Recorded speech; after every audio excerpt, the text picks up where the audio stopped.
Greetings from Faith Assembly of God, Smith Grove, Kentucky. We are Faith Assembly of God, P.O. Box 331, Smith Grove, Kentucky, 42171. And we have some thoughts we want to share with you. This has been a very busy week, as was last week. 4 days last week we were in Greenville, Kentucky, which is 2 hours southwest of us. You know the area, Central City, is where the Everly brothers were from. And I actually drove on the Everly Brothers Boulevard there. A dear friend was there Monday, Tuesday, Wednesday. Or no, I wasn't there Wednesday, Thursday, and Friday. Friday we had snow, and I came home, but our dear friend Shirley Gray passed away. She was 77, and we will do her funeral tomorrow. Been in Louisville yesterday, in Henderson, Kentucky, Evansville, Indiana today, and got home. Usually we do this in the morning, but Larry is allowing me to do it tonight. And let me look at the clock. Did you set it, Larry, when you put the battery? Let's sing one and then share a thought with you. What a mighty God we serve. What a mighty God we serve. Angels bow before him, heaven and earth adore him. What a mighty God we serve. One more time. What a mighty God we serve. What a mighty God we serve. Angels bow before him, heaven and earth adored him. What a mighty God we serve. Let's do one more. Can we do it there? What a day that will be, when my Jesus I shall see. When I look upon his face, the one who saved me by his grace, and he takes me by the hand and leads me through the promised land. What a day, glorious day that will be.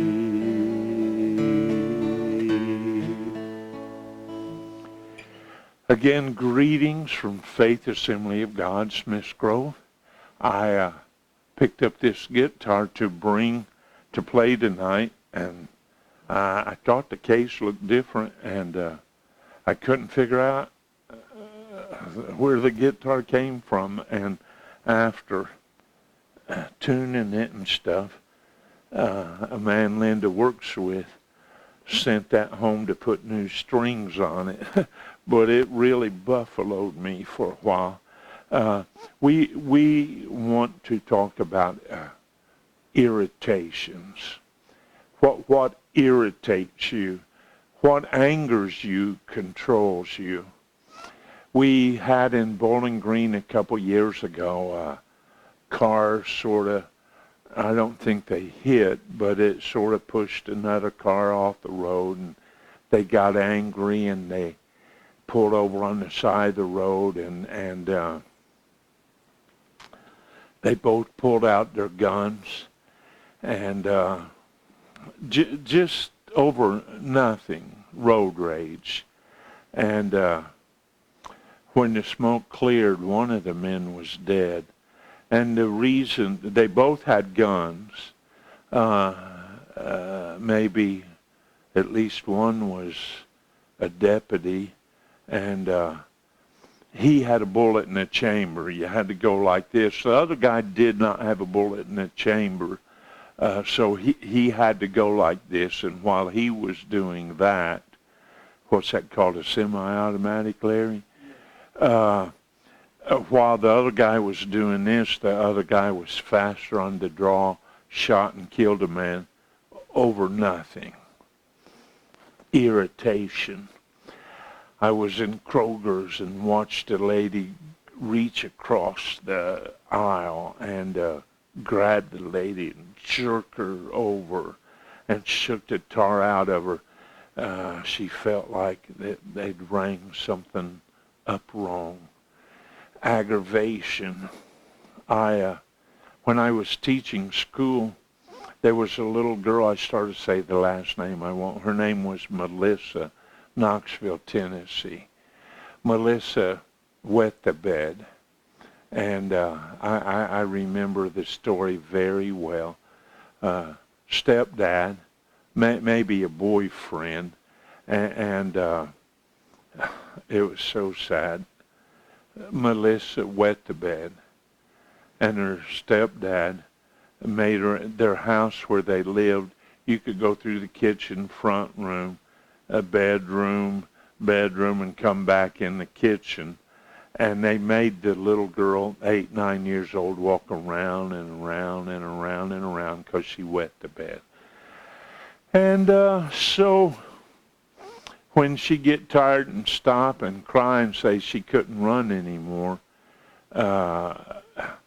this boyfriend poured Tabasco sauce in a spoon and gave it to her and made her drink it, then made her start back walking around and around and around. They went through 2 jars of Tabasco sauce, and finally little Melissa died, irritated over wetting the bed.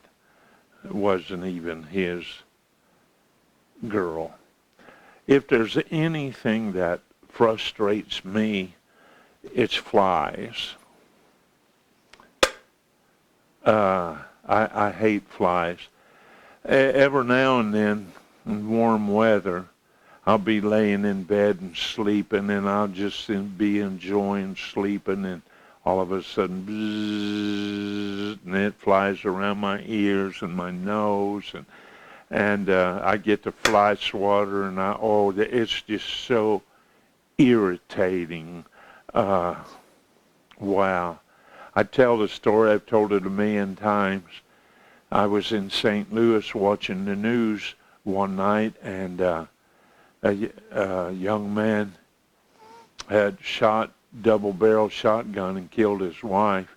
She squeezed toothpaste in the middle, and he told her time and time and time again, don't squeeze the toothpaste in the middle, and he would show her how to squeeze it from the tube. And I never will forget, as the news cameras was there and they was walking them into the courthouse, and somebody yelled, why did you kill her? And he said, both barrels of a double-barrel shotgun. He said, I didn't have a choice. She kept squeezing the toothpaste in the middle. Oh, it'd probably been a whole lot easier just to buy 2 tubes of toothpaste, let her squeeze one in the middle and him squeeze one in the end. I worked a case as chaplain at the hospital. Talk about irritation. A couple in their 70s got in a big argument over one-a-day vitamins. $6 a bottle of one-a-day vitamins. I'm talking many years ago, probably $4. They got in a fight over the one-a-day vitamins, and a gun came out, and the man said some things, and the woman said some things, and it ended up that the gun was in the woman's hands. They'd been married 60 years. She pulled the trigger and killed her husband, and I was chaplain at the hospital, and I was there when they brought him in. Blood was going all over the place. They tried to save him. They couldn't save him. but we get so irritated over small issues. I could tell you years ago about a church split. They was building a brand new building, and the deacons and the pastor and the contractors made all the decisions, and the pastor said, I think we should allow the people to make a choice about something. So they decided to let the people decide what color bricks that we're going to use on the outside of the church. And so one night service, they had all kinds of bricks laying across the church, and you voted for which one you wanted, and it came out a pretty close vote over the bricks. And the church split. Aggravated. Just little things aggravating. I could take you to a bar that years ago I got the call that a young couple from our church, the man was at a bar and his wife went there and caught him in a compromising situation, and she got mad and took her diamond rings and wedding bands and she threw it across the bar. And then when she calmed down, she wanted her diamond rings.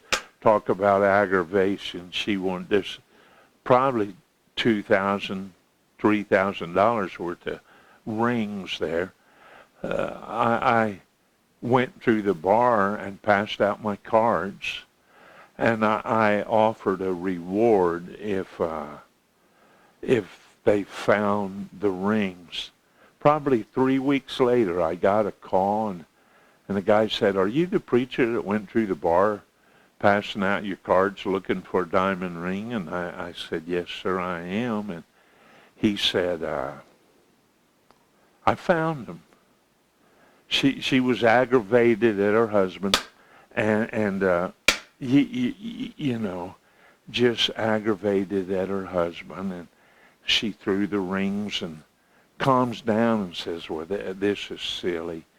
And I met the guy in town, and I offered him a reward for the diamond rings. He just gave them to me.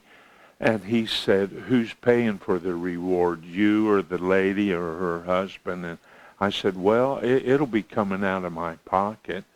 And he said, I'm not going to take a penny from you, preacher." And he didn't take money. But all of those issues were all over some small, frustrating irritation. You show me what ticks you off, and I will show you what makes you tick. Let's go to Jeremiah, the 12th chapter, verse 5. Jeremiah, the 12th chapter, verse 5. And let's look at this verse. It says, "If you have run with the footman, if you have allowed little things to irritate you all the time, what are you going to do when the horses are coming? How will you contend with the horses?" If we can't handle little frustrations, little irritations, and I could tell you stories all night of stupid things that somebody did in a rage, in jealousy, and envy, and disagreeing and arguing and all that. But it says, if you've run with the footmen and they've wearied you, if you haven't handled the little problems well, what are you going to do when the horses come? How are you going to contend with the horses?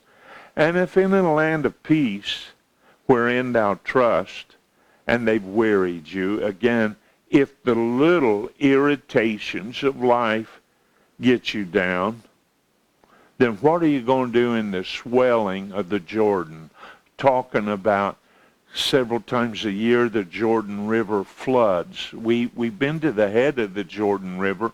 Snow melts up on Mount Hermon, and it trickles down, and it makes a little creek, and it opens up into the Jordan. But if you can't handle little issues, we're living in an angry day. The other day I was in a gas station, and this man was pitching a fit, big man, and a young little girl on the other side, and the man's credit card was rejected, and the young girl said, "I'm sorry," and they ran it 4 or 5 times, and I thought the big man was going after the young girl, and I didn't know what I was going to do. The man come over, and he explained, "We have nothing to do with your card being rejected," and we're just living in a day when we're allowing stuff. Don't sweat the small stuff. And by the way, did you know everything is small stuff? What are you going to do when the going gets tough? I know, and I've said recently on here, we have this misnomer that when the going gets tough, the tough gets going. That's not the truth. John 6:60 through 66, one of the few 666s of the Bible, Jesus starts teaching some hard lessons, and the big crowd that's been there for the fish and the bread, and been there to see the miracles, and been there and saw all of that, when the teaching got hard, they got irritated, and they started walking away. Let me label something as my opinion, but my opinion was when Jesus was sitting there and he saw the crowd leaving, 1, 2, 3, 5, 1,000, 2,000 people left. And Jesus has to be hurting so bad. And I guess he's thinking, I don't guess they caught what I was teaching. And he turns to Peter and he says, "Peter, are you going to leave me too?" And Peter says, "Lord, where else do we have to go? Where else do we have to go?" Let's go to Ecclesiastes 10, verse 1. My dad could quote most of Ecclesiastes. He loved to quote and teach the whole 12th chapter of Ecclesiastes, which if you study world literature, you'll study chapter 12. It's about getting old, when the grinders cease, your teeth, and your fingers start wobbling and that kind of stuff. But there is this thing, and I'm going to talk about the fly, and how this little thing should not frustrate us. Frustrate means to do your best effort and still not accomplish that you had planned. And the fly is a little thing, and I got a rock. I have a fly, but it's at home and I forgot to bring it. A fly has 2 wings. It has 6 legs. It has 2 big eyes, and it has 2 little bitty eyes between the big eyes. The fly goes through a metamorphosis. It changes. It starts out as an egg, and then it turns into larva, a complete metamorphosis. The larva is what we would call a maggot. Maggots will eat anything. And then it goes into a pupa, and then it turns into adult fly. flies, though they're very small, can become a great irritant to us, and I think sometimes we need to calm down and look and say, is this the hill I want to die on? I love Dr. Laura. Linda can't stand her. But it's so amazing how she can get to the bottom of the problem. Ecclesiastes says, 10 verse 1, dead flies cause the ointment of the apothecary to send forth a stinking savor. So doth a little folly him that is in reputation for wisdom and honor. There is this ointment that has a great healing power. And we take that ointment and we can put it on our wounds or whatever. But if somehow, let's say an adult fly lays its eggs in the ointment, and the ointments turn into maggots, and the maggots turn into flies, your healing ointment is worthless.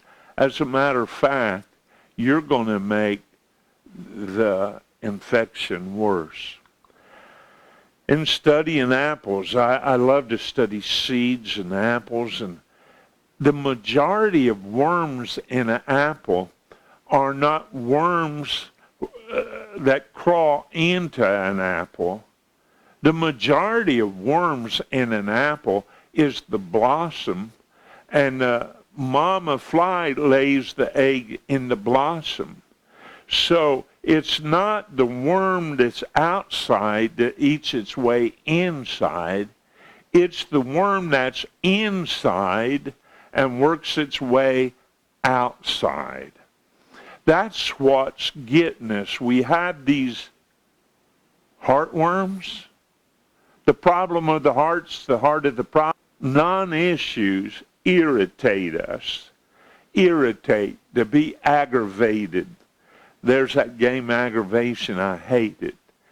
Whenever I play Aggravation with somebody, they don't care about getting their marbles in home. They just want to knock me off the board.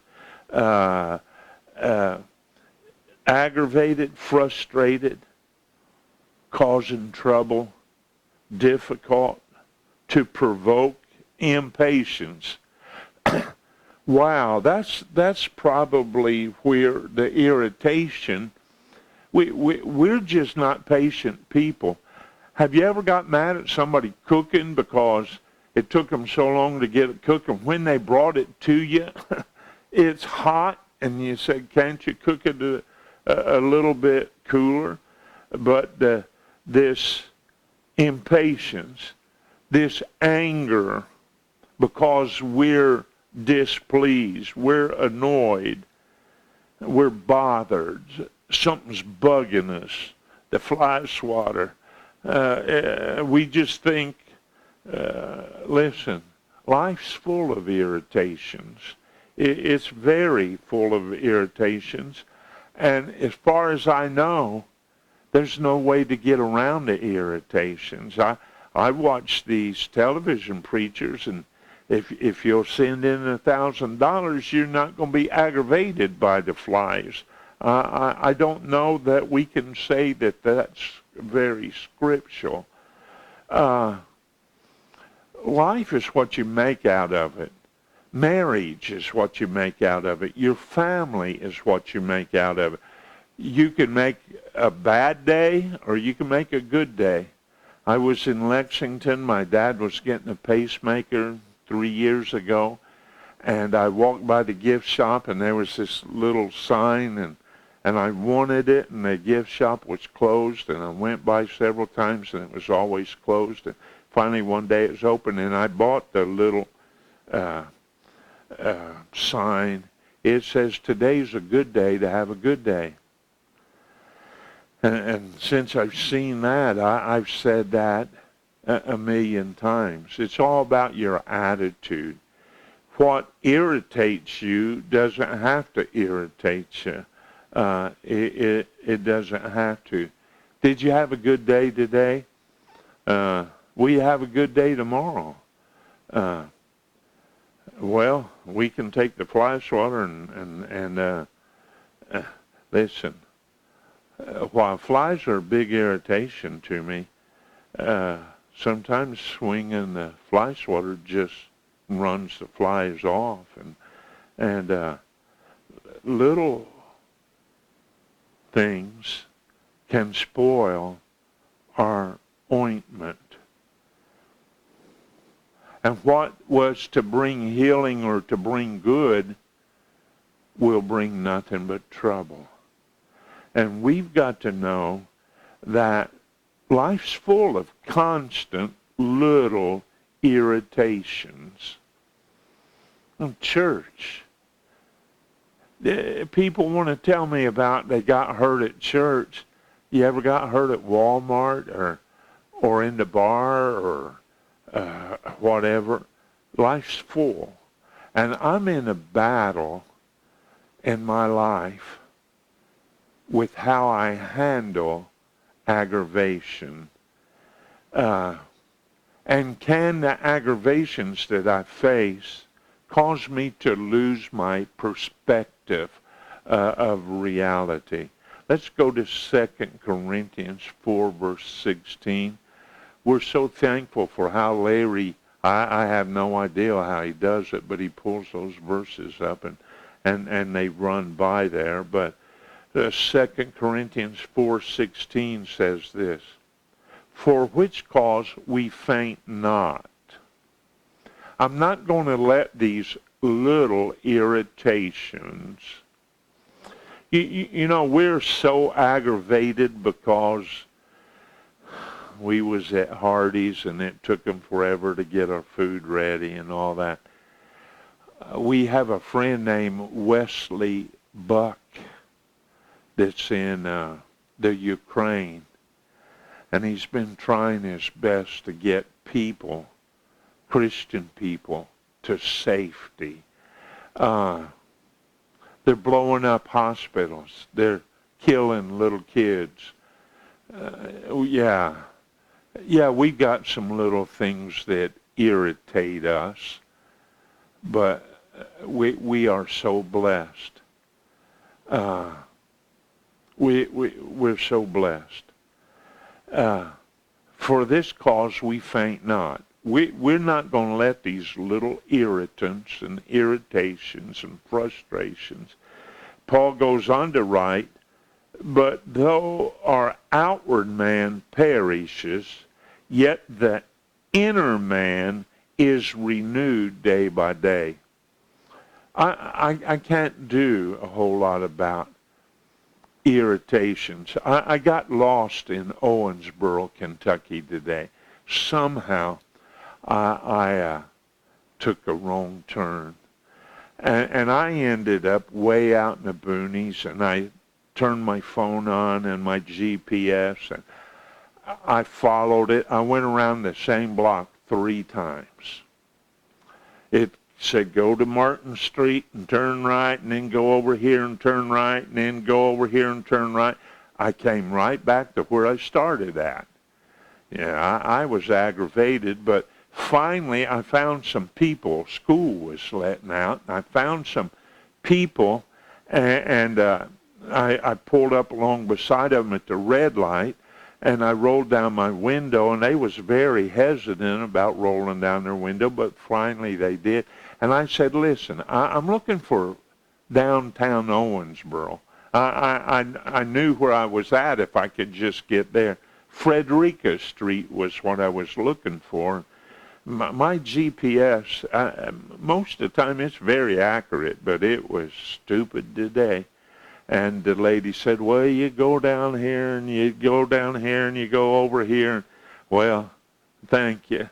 Well, I finally ended up down by the river where the motels and stuff are, and I thought, I know where I'm at. But while we was sitting at the red light getting directions, it turned green. And the man in the car behind her, she's trying her best to give me directions. The lady driving and a real old lady sitting there, all bent over. And the guy behind us was honking his horn and honking his horn. And I wanted, well, you don't want to know what I wanted to do. I was just trying to find my way home. So it goes on to say, this outward man, but the inner man in me is being renewed day by day. And verse 17, for our light affliction, our little aggravations, our light affliction, which is but for a moment. That guy, we didn't sit there 30 seconds. He didn't need to honk his horn. He didn't need to keep honking his horn, but he did. Our light affliction, which is but for a moment, worketh for us a far more exceeding and eternal weight of glory. All these little negative aggravations and frustrations and that we get all worked up over, and we tell everybody off, and we honk our horn, and we give them that famous Kentucky gesture that I've seen in Tennessee, and I've seen it in Ohio too. So it's not just you are the one that's going to make today a good day or a bad day. Are we focusing on temporal things that'll pass away, ointments that's got the flies in it, that is going to make the infection worse? It goes on to say in verse 18, while we look not at the things which are seen, but at the things which are not seen. Our focus shouldn't be on flies and aggravation and all of those things. That should not be our focus. Our focus should be on the things that we can't see, eternal things. I sat 6 hours. I drove 4 hours, 2 there and 2 back. Sat there 6 hours Monday. Dear friend passing away. Was aware when the medicine would wear off, she'd look over at me and give a thumbs up. And then as the week went on, she never responded to anything. At times like that, we see what is really important. What is really important? Eternal things. That little Melissa in the 70s killed because she wet the bed. Killed because of the toothpaste. Killed over vitamins. And I'm talking extremes, but I'm talking about the little irritants that irritate you, that cause you to fuss and gripe and nag and hag and scream and holler. I say on a regular basis, just because you're the loudest does not mean you're right. Just because you get the last word in doesn't mean you're right. I see poor little kids today that their moms and dads scream and knock them around and just scream at them. And I feel so sorry. Sometimes our message is heard better when we whisper than when we scream. What's important to me? What's important to me? Is the fly in the ointment, or is the fly? What's important to me? What am I focusing on? Am I focusing on the little aggravations and the irritations of everyday life? Is the fly really my problem? Of course we'll say yes, the fly really is my problem. The little things, the whatever. I haven't seen it in years, but there used to be a show called Nanny I believe it was called Nanny, where a lady from England would go around to houses where the kids were out of control, and she would try to show the mom and dad how to help fix the problem with the kid. And one of the things I remember she always did was she got down at eye level with the little kids and talked to them. Not with a raised voice, but with a kind voice. You would be surprised how you can say the same thing. I had a friend went to church 45 years ago. A pretty evil man, wicked man, good man, but had nothing for the Lord.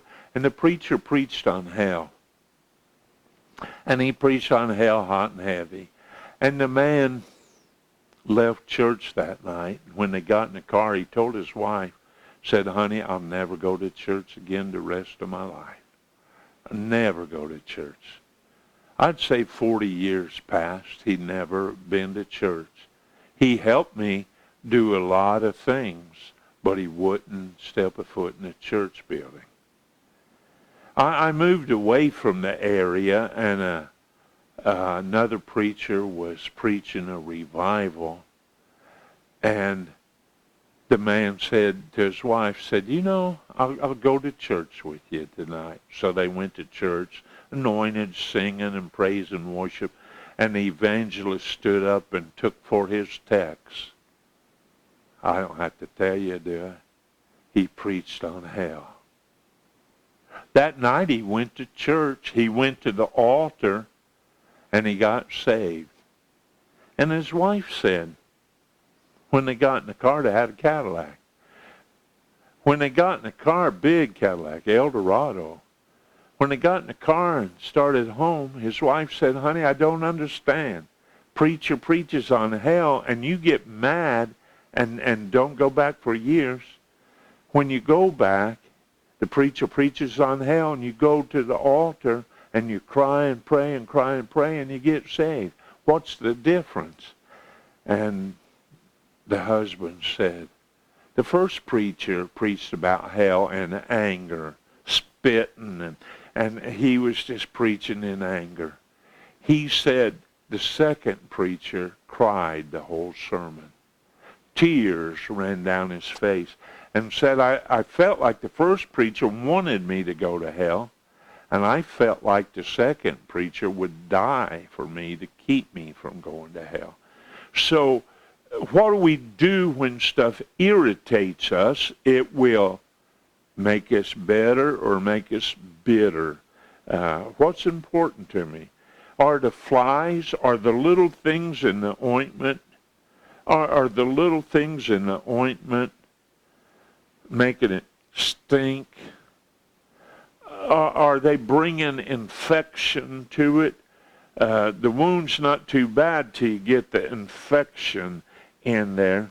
Are the flies of life still in my external joy and my internal joy? Am I focusing on the temporal things, or am I focusing on the eternal things? Doesn't matter if you squeeze a toothpaste in the middle. In the light of eternity, doesn't matter. Doesn't matter.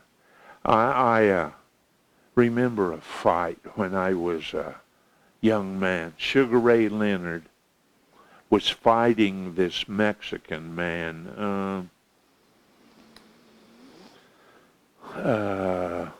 Sugar Ray Leonard. I thought of it just a second ago. But Sugar Ray hit the man in the stomach, and he screamed out, "No mas, no mas." In Spanish, that means no more, no more. And they threw in the towel and quit. We can't throw in the towel and quit. And forever, Roberto Duran was his name.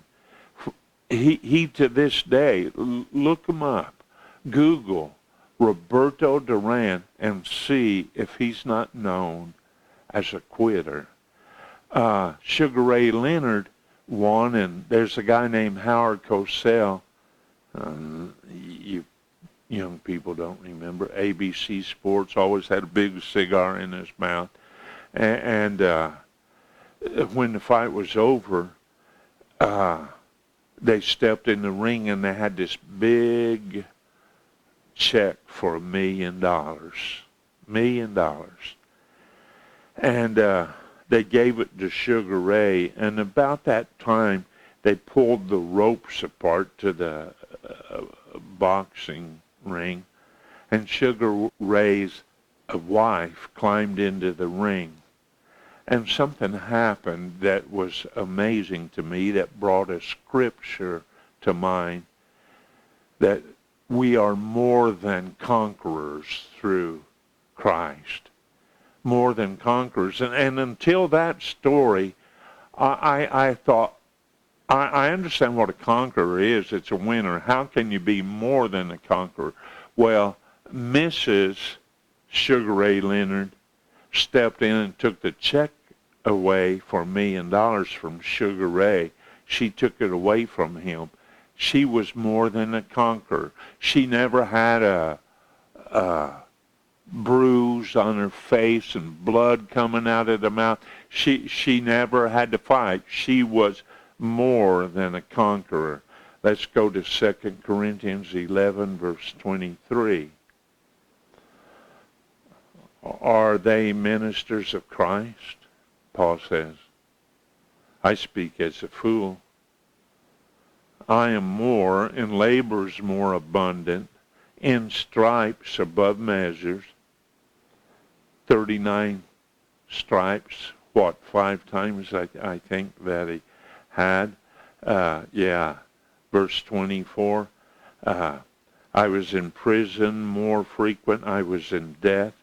Of the Jews, 5 times I received 40 stripes, save 1. 3 times I was beaten with a rod. Once I was stoned. 3 times I was in a shipwreck.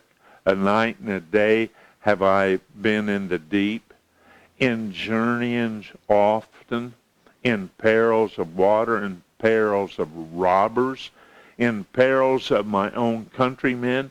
In perils by the heathen, in perils in the city, in perils in the wilderness, in perils in the sea, in perils among false brethren, in weariness and painfulness, in watchings often, in hunger and in thirst, and in fastings often, in cold and nakedness.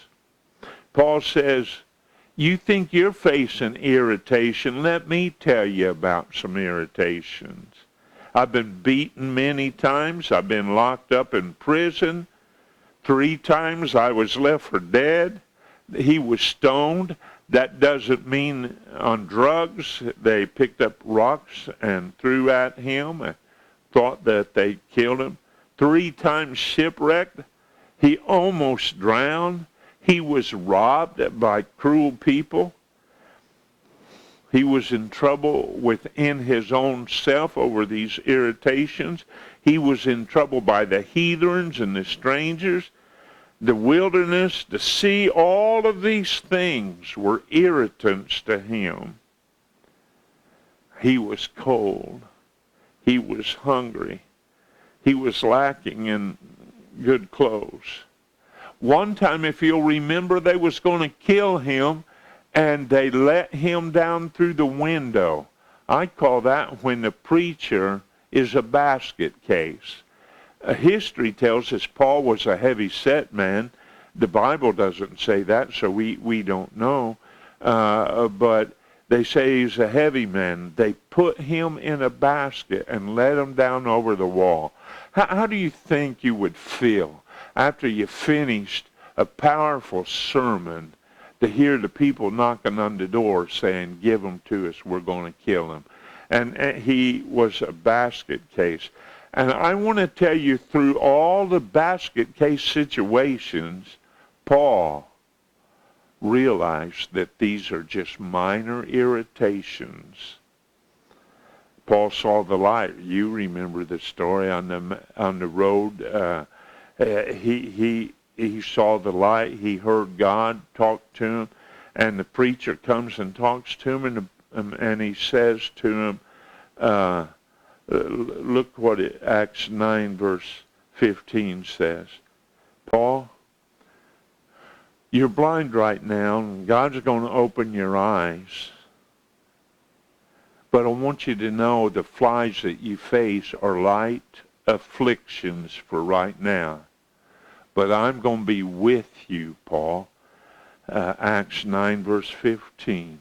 But the Lord said unto him, go your way, for you are a chosen vessel, Paul, to bear my name before the Gentiles and before the kings.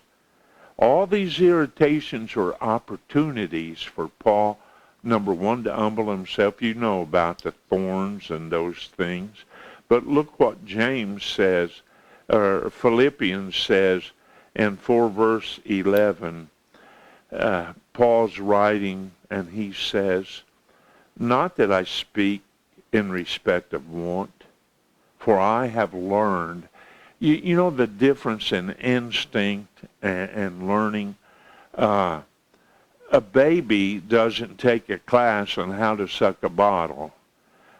It's an instinct. A bee doesn't take a class on how to fly. No, it doesn't take it. It's an instinct. It's inbred. It's in them. But Paul said there's something that's not in you. You're going to have to learn. You're going to have to learn. He said, I've learned in whatsoever state I'm in, Kentucky, Tennessee, Indiana, I've learned to be content. I've learned to not let these little irritations upset me and get me down. He goes on to say, I know how to abound, and I know how to be abased, he says in verse 12. Everywhere and in all things I am instructed, both to be full and to be hungry, both to abound and to suffer need. And then he goes on to say this famous verse, I can do all things through Christ which strengthens me. Sort of on the line of the last lesson, stepping stone or stumbling block. James writes this, instead of being irritated by all the small, petty issues, he says, my brethren, I count it all joy. James 1 verse 2. I count it all joy when I fall into diverse temptations. James says, I count it joy when I find myself with obstacles and troubles. The fly, don't let it get in the ointment. Don't let it do it. Well, I can't believe how quick my time comes and goes. 1 Peter 4 verse 12. Peter is writing, and he says, Beloved, think it not strange concerning the fiery trial which is to try you. Don't let these small irritations and stuff, just don't let it get you down. Verse 13, he says, But rejoice inasmuch as you're partakers of Christ's sufferings, that when his glory shall be revealed, ye may gladly also with exceeding joy. Verse 14, If ye be reproached for the name of Christ, happy are you. For the Spirit of the glory and of God rest upon you. On their part he is evil spoken of, but on your part he is glorified. I can't believe that the God of the ages, the God of eternity, the God of heaven, brought the greatest lesson that the world has ever known, the highest graduate school that has ever been known, the suffering of the cross. Sure, as the blood trickled down his arms. Sure, as he died with dried hack and spit all over him. Sure, they plucked his beard out, and his face was all swollen, almost beyond human recognition, as the nails were in his hands and in his feet. As all of that, God brought about the plan that started in Genesis. I'll bruise his head. God has this plan, and this plan is that we're not to get all aggravated and let the flies get in our ointment. I'll close with this story. I love this story. In Alaska, wolves travel in packs, and they're very dangerous to human beings, very dangerous to human beings. And it is almost impossible to catch a pack of wolves and kill them or thin them out. It's almost impossible to do it. Their sense of smell, their discernment of what's coming, and it's almost impossible to kill them. Well, how do you kill a wolf? It's real easy. The Alaskans take a big razor blade sharp knife, and they put blood all over that knife, and they set it outside and let it freeze. They put another layer of blood on that knife and let it freeze. And they just keep doing that till they've got a thick layer of frozen blood on that knife. Then they just simply go out and stick the handle of the razor blade sharp knife. They just sink it down in the snow. And when the wolves smell the blood, they gather around that razor blade sharp knife and they start licking the blood off that knife. The more they lick the blood, their tongues get cut, and there's more blood, warm blood. And man, they go crazy with the warm blood, not realizing that the warm blood that they are tasting is their own blood. And a whole pack of wolves can be destroyed with 2 or 3 sharp knives, and the wolves licking until they bleed to death. And I will tell you that that's what us focusing on the irritants is doing to our spiritual life. We're so focused on little meaningless stuff. It's not worth dying over. It's not the hill that we want to die on. I'll close with this. Psalms 118, verse 24. Today was designed for one reason. The ultimate design of today is not to get irritated by little nothings. Today was made to rejoice. This is the day, Psalms 18:24. This is the day that the Lord has made. And I'm not going to allow little trivial things to anger and control me. Did you know he who angers you controls you? Did you know that the world will try its best to manipulate you? But I want to tell you something. If you'll have the joy of the Lord, it is our strength. This is the day that the Lord hath made, that the Lord hath made. I will rejoice and be glad in it, and be glad in it. This is the day that the Lord hath made.